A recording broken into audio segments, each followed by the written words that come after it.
If you've had your head under a rock this week, something unbelievable has happened to cricket in Australia. Wait for it, strap yourselves in. People are pretending to give a fuck about cricket. I know, it's fucking crazy, right? But the current tour in South Africa has been an absolute shitfest from the very beginning. It started with David Warner having the shits because the South Africans were sledging him about his wife doing a bit of rooting with Sonny Bill Williams. Oh, please don't pick on me. Please stop picking on me. Listen, Dave, I understand. That's not a very nice thing to happen. But you know what they call cricket without sledging? People standing in a field, trying not to get melanoma. That's pretty much fucking it. And now, Cameron Bancroft has done the worst thing of all time. He's slightly tampered with a ball, and now he's worse than fucking Hitler. Here's a few things about ball tampering that you need to know. Firstly, as a former fat kid, ball tampering is something that I did on the reg, alone, playing PS3. And secondly, how dare he bring the game into disrepute by trying desperately to make it interesting.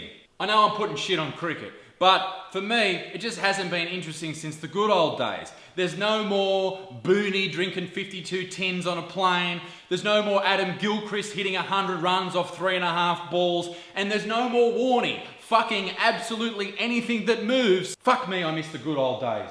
It's just like every other sport in our great country. It's slowly losing all the characters, and I'm losing fucking interest. But after the ball tampering scandal, it was such a great example of how desperate the Australian media and the journalists involved are for a story. They drained this story for everything it's worth.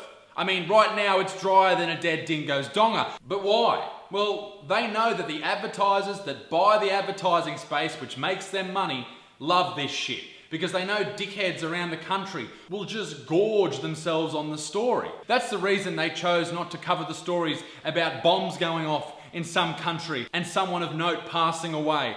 Fuck, they could have at least come up with a motivational, inspirational story this week, but no, all we heard about was fucking ball tampering.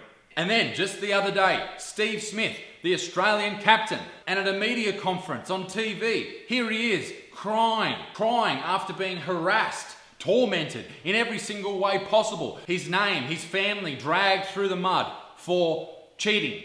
Now, cheating isn't good, obviously, but it happens in every sport. But here's the thing, if we're angry and upset about cricketers trying to get a ball to swing with sandpaper, then if we're not absolutely mortified at the NRL for allowing this dude, Matt Loge, back in the game, then we're just fucking blind. Matt recently returned to the NRL after a few years off after he was charged in America for a few violent crimes. And by violent crimes, I mean he harassed, tortured, and threatened people's lives in New York City. At one point, he bailed up a woman in a bathroom stall, and when he was arrested, at gunpoint, mind you, by the New York Police Department, he was trying to bash in the door with his fists. But my point is, how the fuck can someone like that be in the National Rugby League, and yet someone who uses a little bit of sandpaper and a ball trying to get it to swing and trying to get a wicket, they're a national disgrace. And this bloke's on the fucking Friday night footy.